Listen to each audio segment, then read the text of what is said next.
মেহের, আমরা তো এক্ষুনি ঘষে ঘষে মুখ ধুলাম, তাহলে তো সবকিছু নিশ্চয়ই ঠিক আছে, তাই না? হ্যাঁ। কি বস, তোমার ম্যাজিকও তোমার মতো 2 মিনিটের বেশি একদম টিকতে পারে না। যে কাজটা মন্টু করে না সেটা বেশিক্ষণের জন্য হয় না। মন্টুর এটা স্টাইল, প্রত্যেকবার নতুন দুষ্টুমি করা। সেই জন্যই এইবার আমি নিজের জাদু দিয়ে নতুন বদমাইশি করব, বুঝলি? এবার চ। মেহের যা, তুই ব্যাটিং কর আর আমি বোলিং করি, ঠিক আছে? হ্যাঁ যা।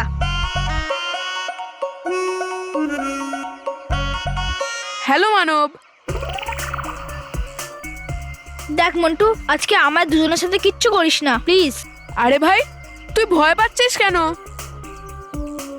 আমি এই ছুটিতে আমার দুষ্টুমিগুলোকেও ছুটিতে পাঠিয়ে দিয়েছি। আমি এখন মজা করতে চাই, আমিও মজা করে খেলা করতে চাই। চ চ গিয়ে ক্রিকেট খেলবো, চ। না, আমি খেলবো না তোর সাথে ক্রিকেট। হ্যাঁ, তোর সঙ্গে তো ক্রিকেট একদম নয়। আমার সাথে ক্রিকেট খেলবি না? তাহলে একটা কাজ করি, রোহিত কুশলের সাথে ক্রিকেট খেলে নে।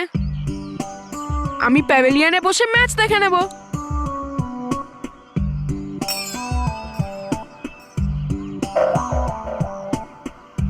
ঠিক আছে। আরে মানব, এই গ্রাউন্ডে কি করে খেলবো? এটা তো খুব ছোট গ্রাউন্ড। চ গিয়ে বড় গ্রাউন্ডে খেলি। ঠিক আছে, চল। টস করার কোনো দরকার নেই। দেখলি মেহের, এরা ম্যাচ খেলার আগেই ভয় পেয়ে গেল। এই পুচকে, টস করার এই জন্যই দরকার নেই কারণ আমি তোদের ব্যাটিং দিলাম। যা যা, তুইও বাকি মনে রাখবি। রোহিত বোলিং কর, আর এটা গুড লাক।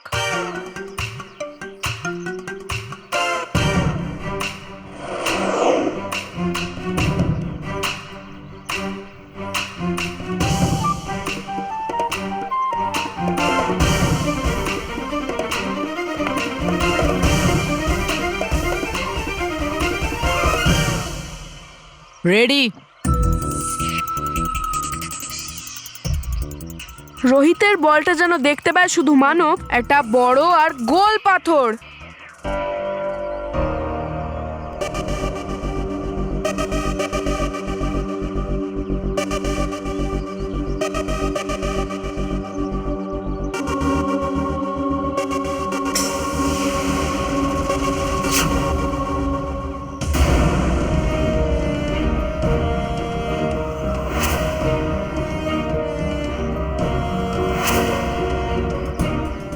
এই বলের জায়গায় পাথর কি করে আসছে আমার দিকে?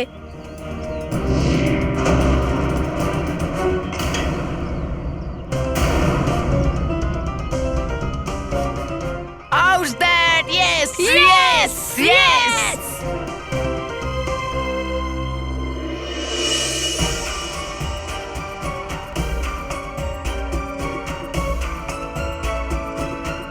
দেখলেন তো কেশপুরী, ভয়ঙ্কর পরী এখানেই আছে। মূর্খ পরীরা, তোমরা এই দ্বার খুলে কতটা অনর্থ করেছো সেটা তোমরা নিজেই জানো না। ভয়ঙ্কর পরী, অনর্থ তো তখন হতো যদি তুমি এখান থেকে মুক্ত হয়ে যেতে। আরে তুমি তো মুক্ত করেছো নিজের বিনাশকেই। ওই বাহ ভয়ঙ্কর পরি, বাহ! আজ তুমি যেখানে নিজেই বন্দি, তুমি আবার আমাদের বিনাশের কথা চিন্তা করছো। আরে আমি নিজের কথা বলছি না, আমি তোমাদের শত্রুই। তোমার থেকে আর বড় শত্রু কে হতে পারে ভয়ঙ্কর পরী? তোমাকে কয়েদখানায় বন্দি দেখে কমসে কম আমাদের মনের ভয় তো দূর হয়েছে। ভয় তো তোমাদেরকে পেতেই হবে কারণ তোমরা এই দ্বারটা খুলে। এটা নিশ্চিত করে ফেলেছি যে তুমি এই কয়েদখানার মধ্যেই বন্দি আছো, আর সারা জীবন এখানেই বন্দি থাকবে। আরে আমার কথা যদি শুনতে না চাও তাহলে নিচে তাকাও, ওখানে দেখো, ওখানে।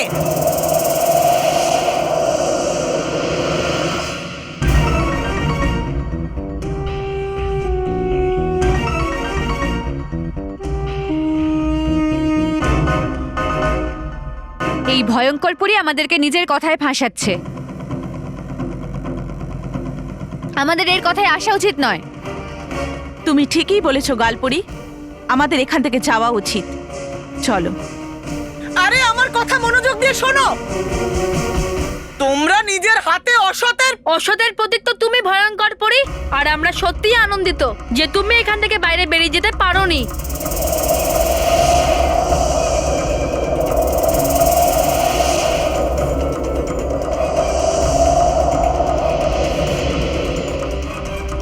চলো পরীরা, বালবীর, এটা ভয়ঙ্কর পরীর কোনো নতুন চাল হতে পারে। হ্যাঁ কেশপুরী, সর্বদা কয়েদখানার দ্বার বেশিক্ষণ খোলা রাখা উচিত নয়, এতে আরো অনেক বড় বিপদ হতে পারে।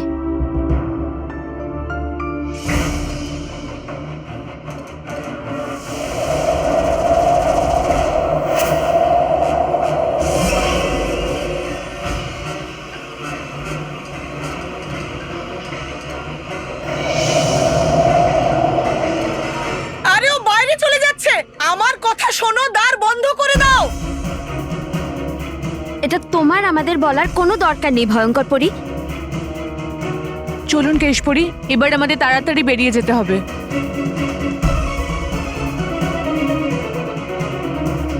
পরীরা, আরে বলবীর, কেশপরি, আমার কথা শোনো।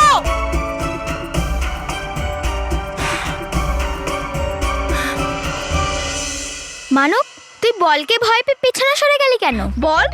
না না, আমি বলকে ভয় পেয়ে পিছনে যাইনি, আমি তো বড় একটা পাথর থেকে পিছনে গেলাম। পাথর?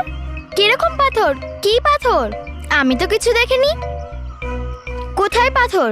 ওইদিকে।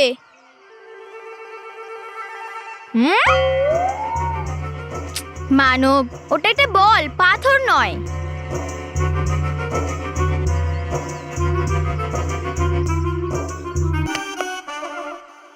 এটা বল, কিন্তু এত বড় পাথরটা তো এইখানেই ছিল।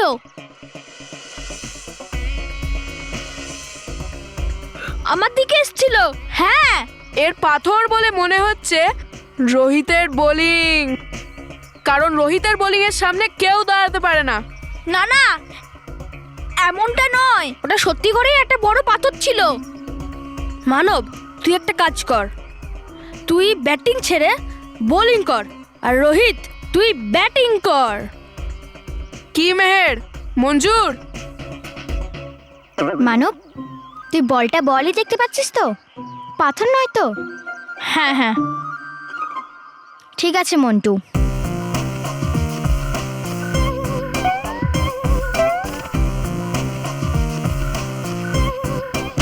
আরে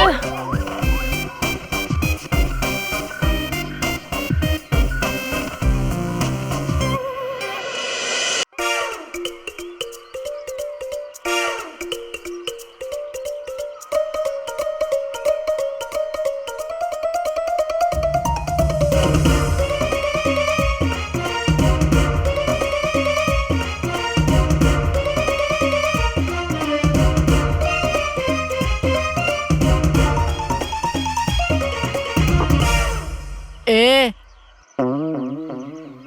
থাম।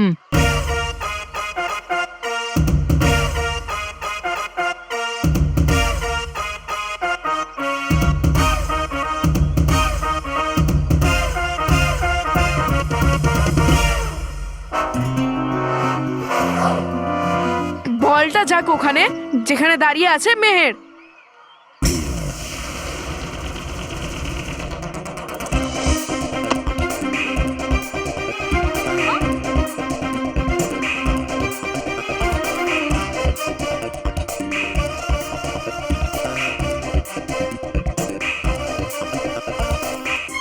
Catch Meher, catch.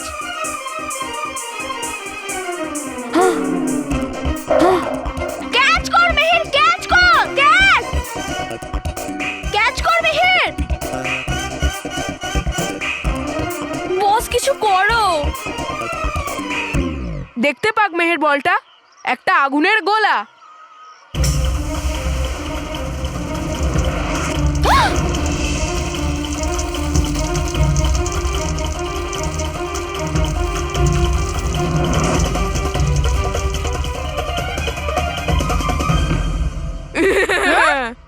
Yes yes Meher, yes. Sorry sorry. দে হাত, দে হাত, দে। উঠে, আরে উঠে দাদা। মেহের, তুই ঠিক আছিস তো? হ্যাঁ মানব, আমি ঠিক আছি। কিন্তু মেহের, তুই এত সিম্পল কাজটা ছেড়ে দিলি কেন? মানব, ওটা একটা আগুনের গোলা ছিল, বল নয়। যদি আমি ওটা ক্যাচ করতাম তাহলে আমার হাত পুড়ে যেত। কি বলছিস তুই মেহের? স্বপ্ন দেখিস না, ওটা বলই। ওই দেখ।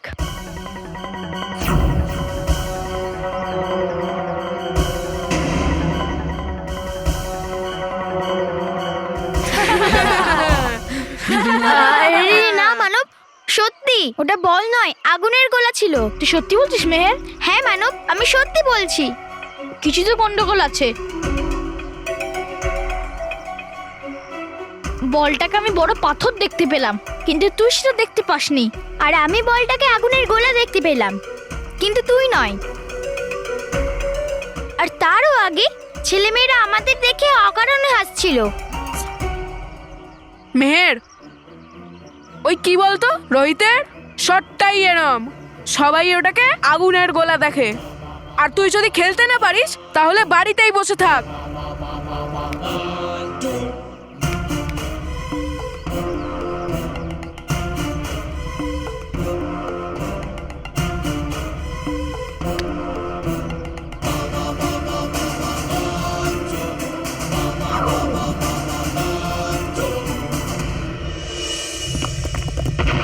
ভয়ঙ্কর পরী এখন চিরদিনের জন্য বন্দী হয়ে গেছে। আর এই জন্যই আমাদের সর্বদা কয়েদখানার দ্বারে লাক লাগানোর প্রক্রিয়া শুরু করে দেওয়া উচিত, যাতে ও চাইলেও কোনোদিনও বাইরে বেরিয়ে আসতে পারবে না।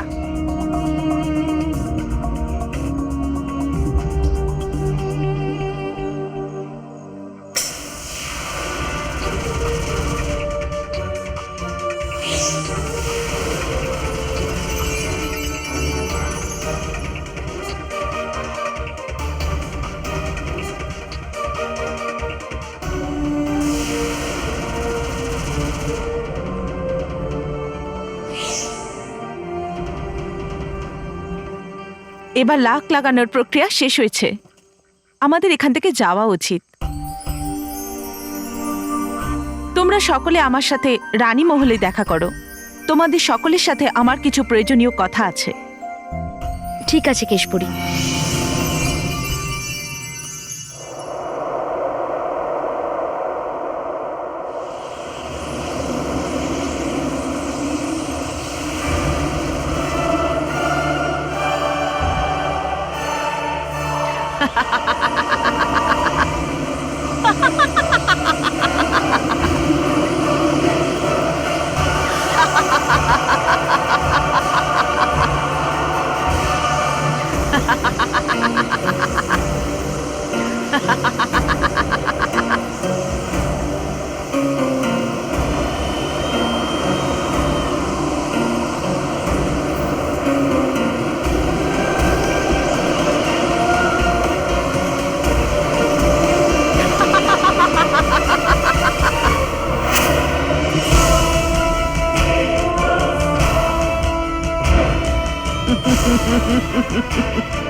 বলো মা, তুমি আমাদেরকে কি এমন জরুরি কথা বলতে চাইছো? আমি তোমাদের সকলের সাথে পৃথিবীলোকের বাচ্চাদের সুরক্ষার ব্যাপারে কথা বলতে চাই।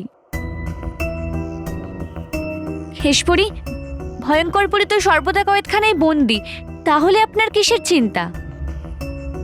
এটাই তো চিন্তার বিষয়। আমরা কিছু বুঝতে পারছি না চঞ্চল পরী। পৃথিবী লোকে কোনো অশুভ শক্তি শিশুদের উপর আঘাত হানছে, আর সত্য জল অনুসারে সেই অশুভ শক্তির উৎস ভয়ঙ্কর পরী ছিল। কিন্তু ও তো সর্বদা কয়েদখানার ভেতরে বন্দি আছে না? হ্যাঁ, এটাই তো চিন্তার বিষয়। ভয়ঙ্কর পরী তো কয়েদখানায় বন্দি রয়েছে, তাহলে এমন কোন অশুভ শক্তি রয়েছে যা বাচ্চাদেরকে বিরক্ত করছে? আরও কেমন ভাবেই বা ভয়ঙ্কর পরীর সাথে যুক্ত রয়েছে? এই সব কিছুই জানাটা আমাদের জন্য খুবই প্রয়োজনীয়। হ্যাঁ কেশপুরী, তাহলে কে হতে পারে? বোকা এই সব পরীরা এরকমই ভাবতে থাকবে। ব্যাস, যদি ওই ভয়ঙ্কর পরীর দণ্ড আমাদের হাতে চলে আসতো যেদি, তাহলে এই পরীদের আমরা দেখিয়ে দিতাম এই পরীলোকে রাজ করার যোগ্য কে, আমরা না এই কেশপরী। রাগী পরী, পৃথিবী লোকে ওই জাদু কেউ ভয়ঙ্কর পরীর দণ্ডটা নিয়ে করছে না তো? ওই দণ্ডটা তবা তবা পেয়ে যায়নি তো? হ্যাঁ, এমন হতেও পারে। রাগী পরী, আমাদের এই কথাটা সবাইকে বলা উচিত। না যেদি, জেদি পরী, কি ব্যাপার? তুমি কি কিছু বলতে চাও? হ্যাঁ কেশপুরী। না না, না,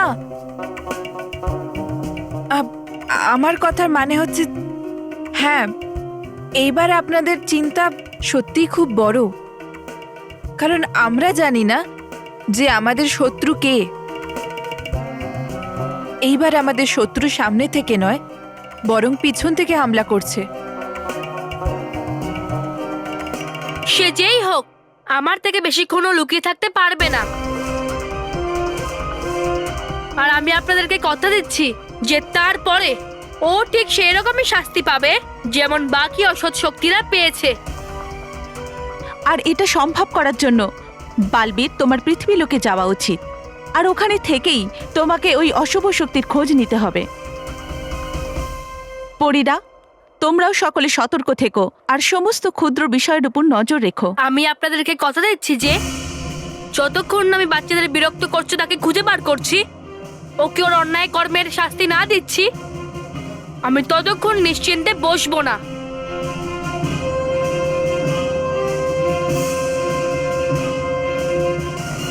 আনন্দে থাকুন পরীরা, আনন্দে থাকুন, আনন্দে থাকো ডুবাডুবা, আনন্দে থাকুন।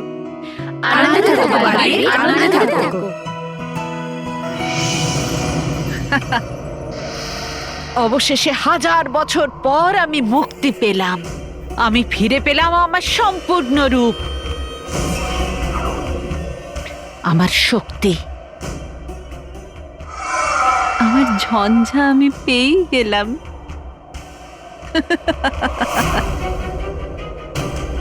এবার দেখো পরীরা, আমাকে বন্দি করার আমি এমন শাস্তি দেব যে তোমাদের আত্মাও কেঁপে উঠবে।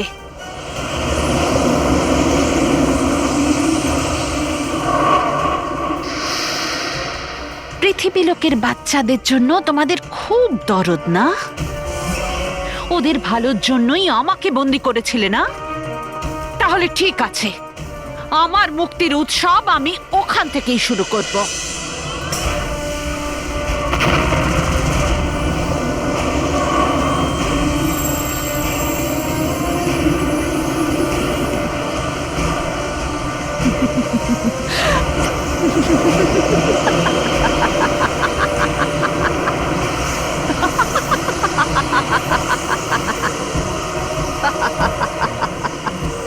আমার প্রিয় ঝঞ্ঝা, পৃথিবী লোকে হাহাকার ছড়িয়ে দাও, তছনছ করে দাও তাদের যারা তোমার সামনে আসবে, তুফান তুলে দাও, বন্দি করে নাও ওই সব বাচ্চাদের যারা তোমার নজরে আসবে। যাও, গিয়ে হাহাকার ফেলে দাও, যাও।